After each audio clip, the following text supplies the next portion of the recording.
মানসিক চাপ থেকে মুক্তির 7টি উপায়। নাম্বার 1, সবসময়ই আজকের জন্য বাঁচতে শিখুন। আগামীকাল কি হবে তা সৃষ্টিকর্তার ওপর ছেড়ে দিন। নাম্বার 2, অতিরিক্ত লোভ থেকে নিজেকে বিরত রাখতে শিখুন। পদমর্যাদা ও সম্পদ বৃদ্ধির চিন্তা আপনাকে মানসিক চাপে রাখবে। নাম্বার 3, অন্যের ব্যাপারে অহেতুক নাক গলানোর অভ্যাস থাকলে এখনই বাদ দিন। ঠিকঠাক নিজের কাজ করে যান। নাম্বার 4, প্রতিদিন নির্জনে কিছুটা সময় কাটান। প্রয়োজন ছাড়া অতিরিক্ত ফেসবুক, ইউটিউব ব্যবহার করবেন না। নাম্বার 5, প্রতিদিন 10 পাতা বই পড়ুন। জ্ঞানীদের জীবনী পড়ুন। তাদের মূল্যবান উপদেশ আপনার জীবনকে অনুপ্রাণিত করবে। নাম্বার 6, যতই ব্যস্ত থাকুন না কেন শরীর চর্চা করতে ভুলবেন না।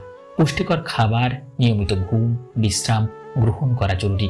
নাম্বার 7, জীবনে যত বিপদ ও সমস্যায় আসুক না কেন সহজভাবে মেনে নেওয়ার চেষ্টা করুন। সমস্যামুক্ত পৃথিবী হয় না।